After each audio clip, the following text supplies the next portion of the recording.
Fair, the Climate Transition Podcast. I'm Paul Finsale, co-founder of the Conduit, a diverse community of people passionate about positive impact. This episode is produced in collaboration with DLA Piper and recorded at the Conduit Studio at COP26 as part of a series exploring the role of the law in responding to climate change. Throughout this series, we're speaking to experts on climate justice and litigation, policymaking, human rights, finance, and carbon literacy to understand how business, government, and the third sector can work together to speed the transition to a just and sustainable future.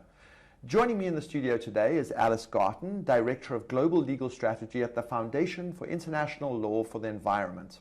FILE supports transformative legal strategies designed to combat human rights, climate, and ecological emergencies. Alice has substantial expertise using advocacy, legal action, and litigation to accelerate government policies and corporate investment strategies that are consistent with a zero emissions future. In addition to her role at FILE, Alice is also a non-executive director for Influence Map. It's a pleasure to meet you today, Alice. Thank you. Thanks so much for joining.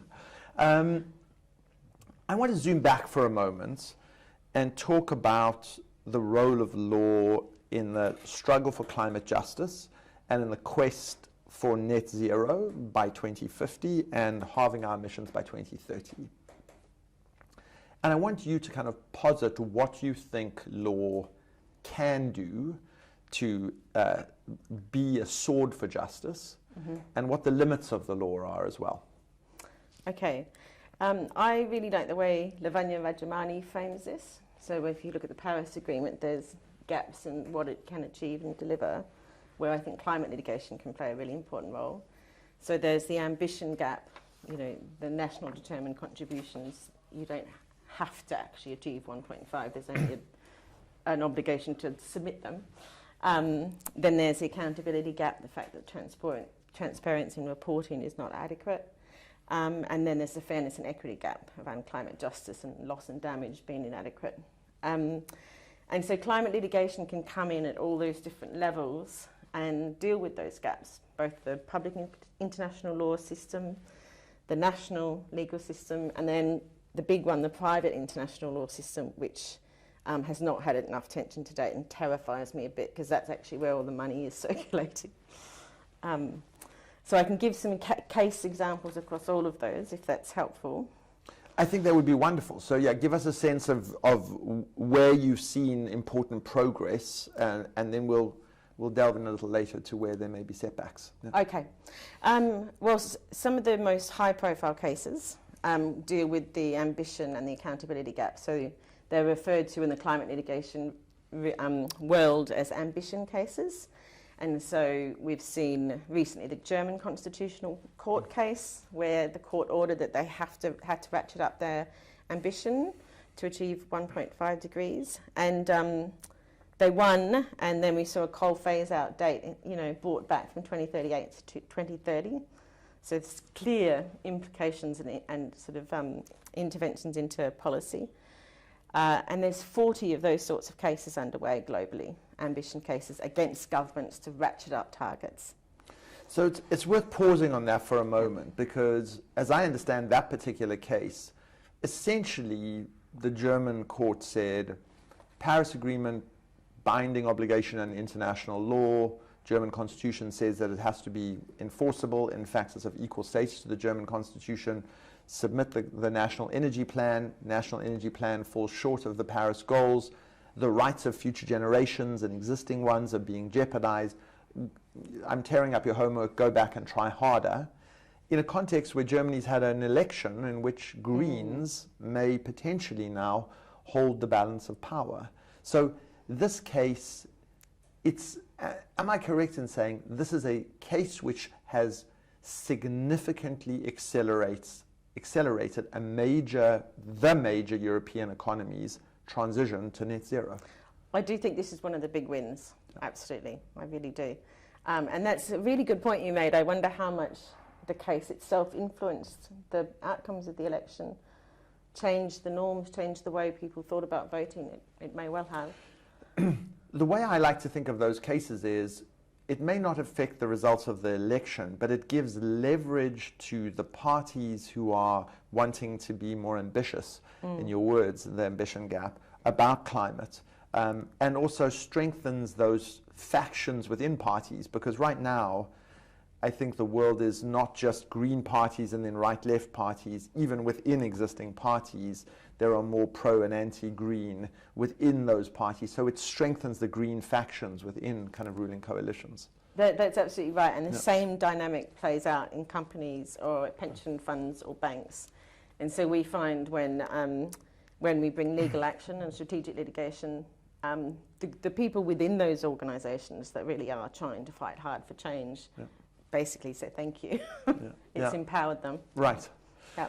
Okay, so there's a raft of cases, governments being insufficiently ambitious, not hitting their Paris targets, and those are being coordinated by a set of lawyers, being brought in multiple jurisdictions, building on precedent set. I mean, is there cross-learning and cross-strategizing? Hopefully not everybody's fighting each case de novo. That's right. I mean, they're coming from the bottom up. They're certainly not being coordinated in that kind of way. Yeah. The French case, I think, the National Court case had something, I think 1.4 million people, citizens, signed up for it. In Korea, it's been led by Youth Climate Movement. So the bottom up, the citizens are seeing this as a route, being inspired, no doubt, by wins elsewhere. But what FILE does then, and other partners, is do exactly that. Okay, these are the cases, this is the evidence that was used, connect those different lawyers so that they can learn from each other. And no doubt that's why these cases, I think, we're seeing this winning spree. So let me ask you, when you say they're not coordinated and they come from the bottom up, isn't there in fact a really strong argument? And I hark back to cases that are brought in the United States by people who are opponents of abortion, or people who are in favor of, against any regulation of guns. There is a very deep and decades-long strategy to bring cases in particular courts and jurisdictions and let them trickle up through the district courts and up to the US Supreme Court. And the cases and the laws are written with a view to think about how they may ultimately be litigated. Are you saying at this point the climate movement is not doing that in a concerted and systematic way? No, I think the brilliant lawyers in each of the countries are thinking through all those questions. I suppose what I was trying to say is there's not a global top-down approach to that. Right. It's been deployed in that very strategic way in each country by different sets of lawyers. Yeah. Great. So tell us a little bit about cases brought against, we've spoken about governments as one category. Now cases brought against private companies. I mean, there's, obviously the Shell case, which is sort of, emblematic of those. But tell us how you see those going. What's the potential? There's a whole raft of those, presumably. Yeah, there are. I mean, at the moment, 70% of the cases are against governments, 30% are against corporates. Yeah. In global climate litigation, since Shell, I can guarantee you there's a lot more coming through the pipeline. Again, that's created the momentum and inspired lawyers in their countries to think what they can do. But broadly, when it comes to the corporates, I think it's 4 or 5 categories. One is the sort of the risk disclosure, the fact that if you're looking at trying to understand the activities of a company, you can use company law to push them to disclose more about climate change and climate risk. And if they then disclose incorrectly, you might have a fraud on the market or misleading disclosure case. Then there's the director's duties and your duties to the company to promote the success of the company. If you're not adapting your business model to 1.5, are you meeting those duties? May you be sued in the future? And then the Shell one, which was fascinating because it was this forward-looking declaratory requirement that they align their business model with the Paris goals and reduce emissions by 45%. So sort of forced that business change. And then the final one is obviously polluter pays. So they're the really big US cases you're seeing at the moment by the cities and states against carbon majors. And again, I think probably see more of those in the future as well. Now, there's a raft of cases being brought against coal mines in particular, and there's an interesting Polish case in that regard, which has been brought, as I understand it, to essentially say, this is a dying industry, your director's duties, you'll not be fulfilling the best interests of shareholders if you invest in an area which is likely to be subject both to litigation, regulation, and contention in the community. Do you think that those are, I mean, that's presumably a melange of your different categories, but given that we're sitting at COP, given that an end to coal-fired power plants is sine qua non to meeting even vaguely meeting our Paris goals, is that an area that you're seeing more potential in and more growth and more litigation? Yes, so I was involved in that case at Klein Earth, and it was precisely that. It was a stranded assets case, effectively. They're difficult cases because in Poland, Klein Earth could buy shares worth 30 euros to get standing to bring the case. Many other countries, it's millions, multi-millions that you would need to get the standing to bring a shareholder case. So I know that people are looking for other opportunities. What's really interesting, though, is I think you could start looking at gas stranded asset cases as well. We could start looking at the carbon majors companies. So I think we've just seen an opinion published in the United States, which is everyone's always assumed that company law there, well, it is incredibly friendly towards companies and difficult to sue. But this opinion demonstrated very clearly that company law as it exists in Delaware today requires these companies to measure, manage and align their business strategies to achieve the carbon transition. And so once you have a legal opinion that says something like that, I guarantee you the public interest lawyers will come behind and start looking for target companies to test that theory. So let me take a further step back for a moment. Let's assume that we're about to hit the golden era of climate litigation, and that the categories that you've enumerated are likely to expand. The number of cases is going to go up. Foundations and citizens will fund and support them. Power doesn't shrink and go away with tails between its legs and doesn't give up a fight. And the thing about courts is that in some ways it allows you to fight asymmetrically, because small groups of wonderfully mobilized, highly intelligent lawyers can achieve enormous victories, as evidenced by the German case, the Shell case, etc.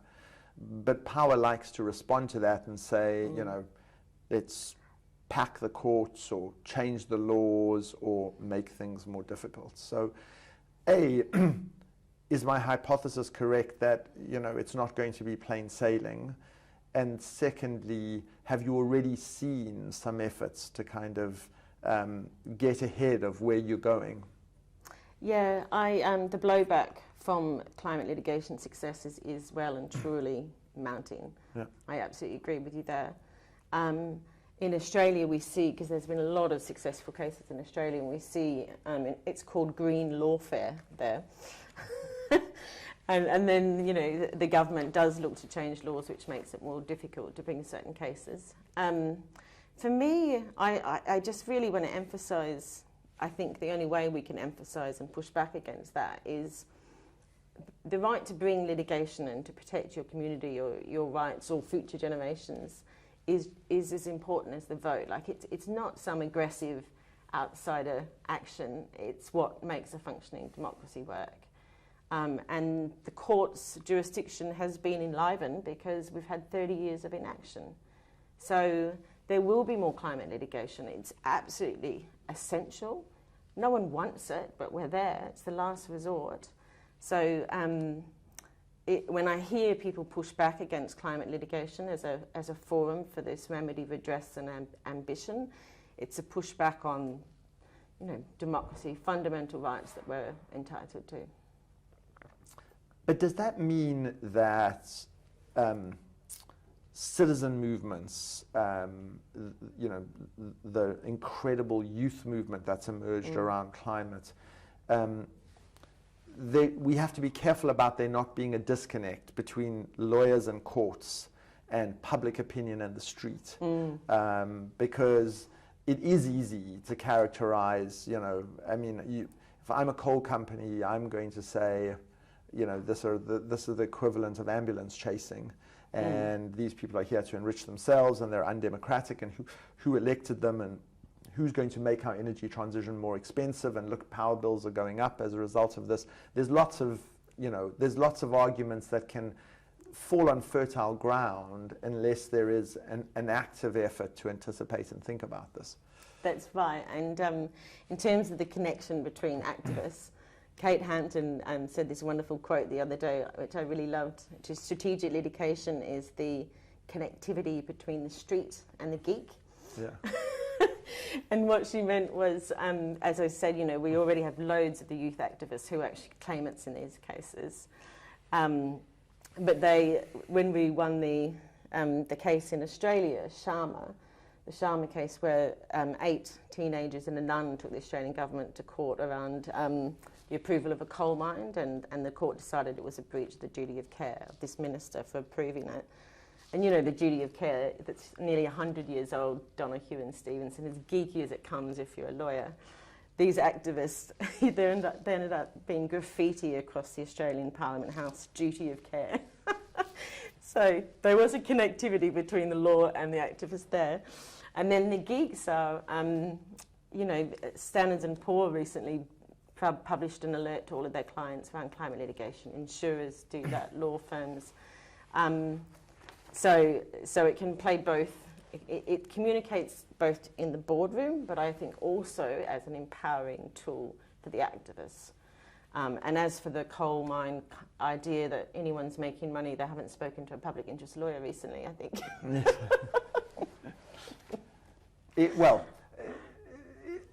Yes, and then there's the United States. Well, that's we'll just exclude that. Exactly. Okay. So the Vanuatu government has recently been before the International Court of Justice, and again, for the non-expert, non-lawyers, you know, who are listening in, the International Court of Justice is a body set up to settle disputes between states broadly relating to their international legal obligations. So just tell us a little bit about this case and why it's significant. So it's not a case yet. It's they're seeking an advisory opinion from the ICJ. To even get to that point, they need to get a majority from the United Nations General Assembly to approve to take this question. And so that will happen next September. So Vanuatu is really seeking support from countries, but also youth movements and campaigns generally, that this is essential. And the question, you know, will be decided by those countries, but it is likely to look at what's the legal interpretation, the standard of ambition that's required under the Paris Agreement. So how quickly should you move? If they win, or if an advisory opinion is issued which really accentuates the urgency, the human rights, the intergenerational equity, loss and damage aspects, I don't know. I haven't determined the question, but this can then influence national court cases globally. So it will have that sort of normative influence. It obviously can't bind the countries itself. But the threshold before we even get to the ICJ issuing an advisory opinion is a majority of the countries in the world seek this opinion? Yes. So it's 195 there or thereabouts divided by 2. It's difficult. Yeah. It's going to be a really big campaign, a really hard fight. Yeah.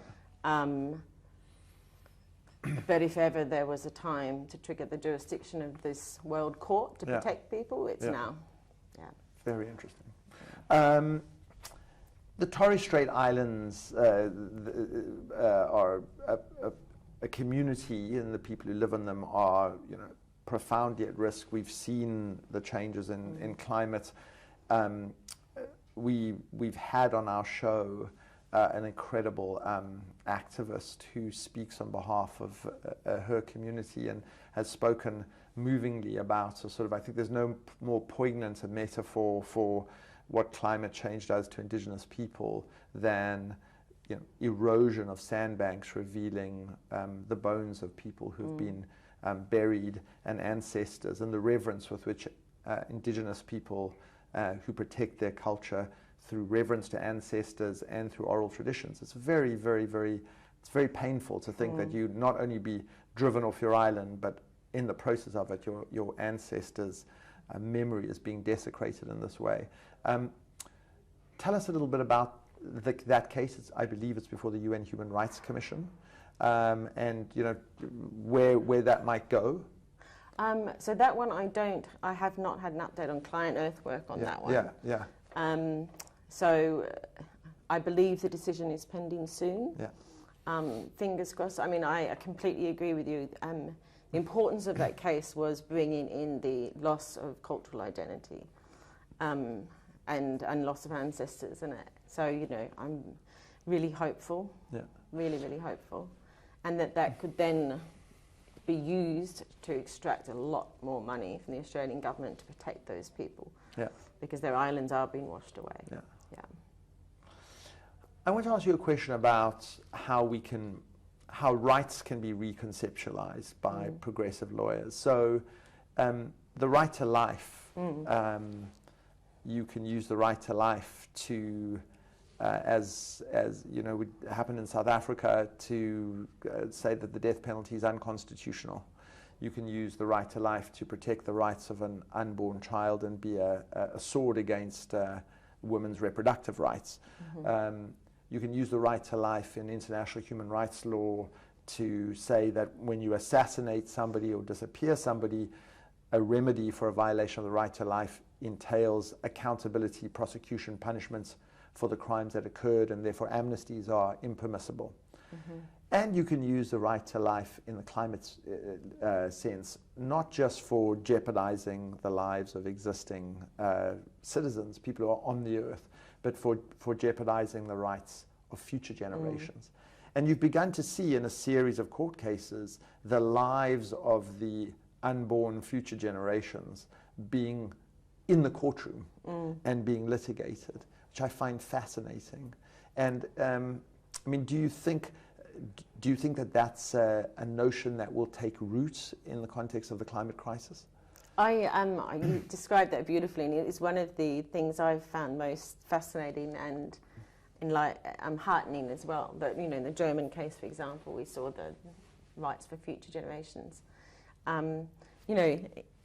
Indigenous people, this is innate and natural that there's this circle of life, and in many cultures they come back in 6 generations, so they have to look after the land because it'll be them once.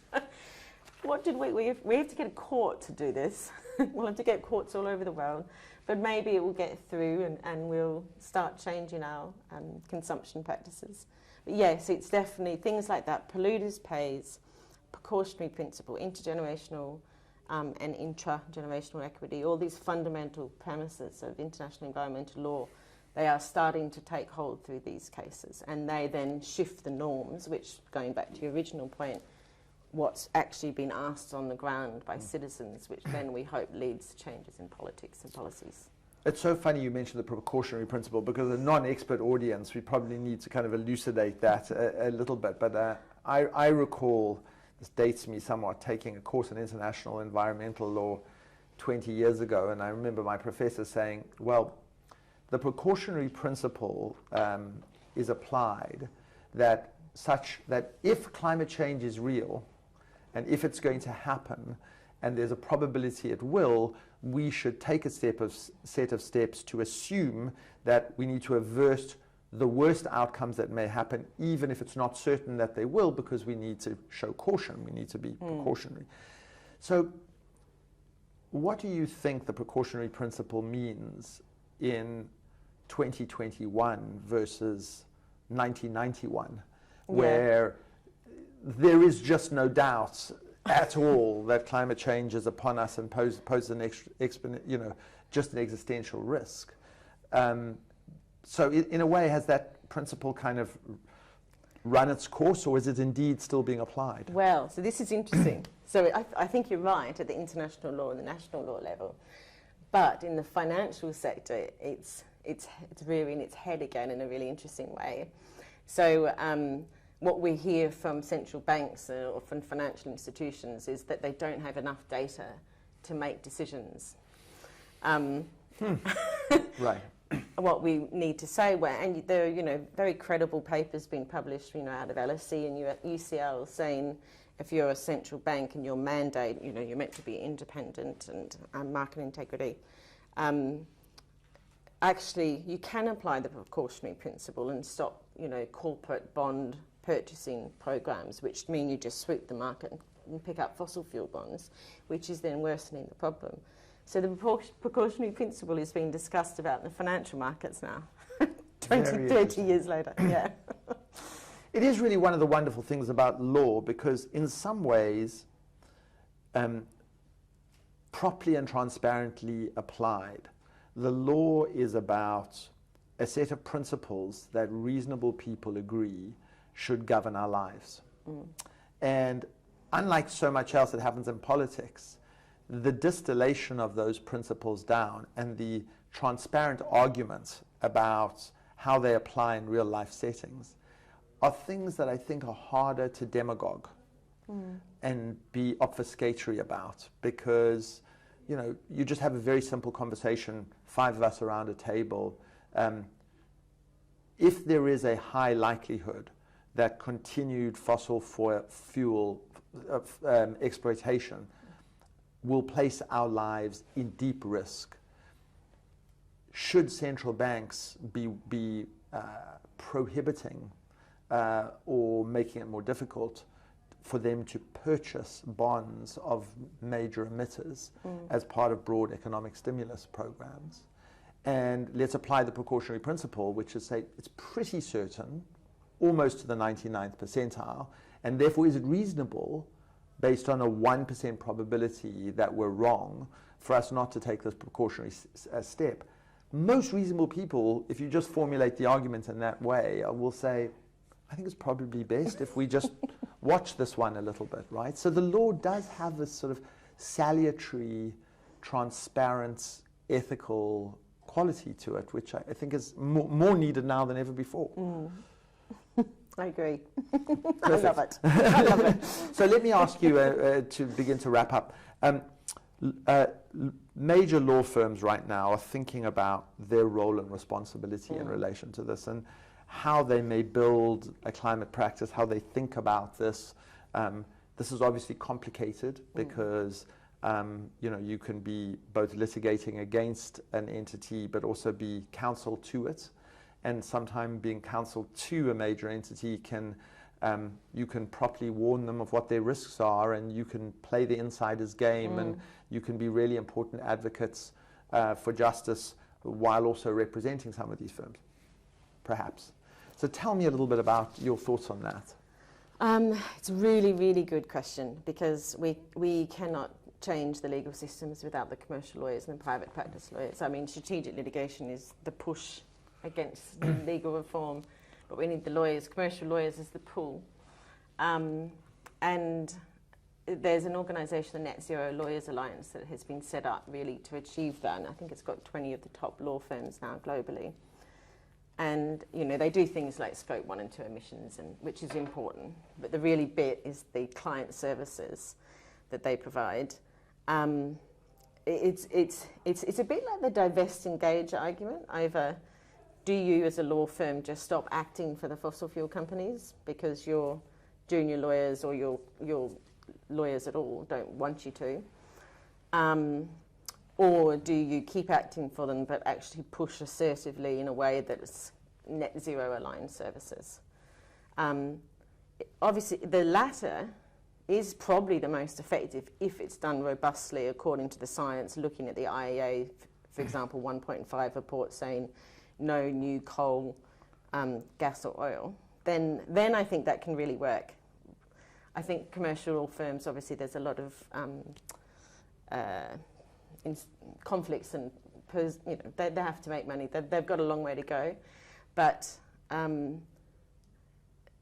I believe in the power of individuals to be good and to want to try harder and to challenge what they know. And all they need, if through Net Zero Lawyers Alliance they do all the scientific training and then they come together, confidence in a big mass, to think about how they can provide Net Zero Alliance services, particularly for the fossil fuel sector, it could be momentous. If they can't, well then, Torres.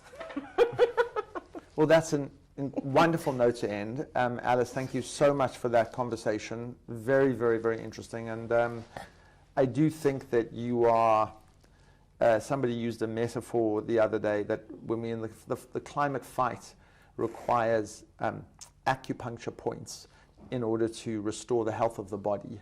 And I think what we need is thousands of acupuncture points in order to restore the health of the planet. And legal strategies and the legal fight for climate justice is one of those acupuncture points. And it's a powerful one that can really be very restorative. So thank you for all your work. Thank you.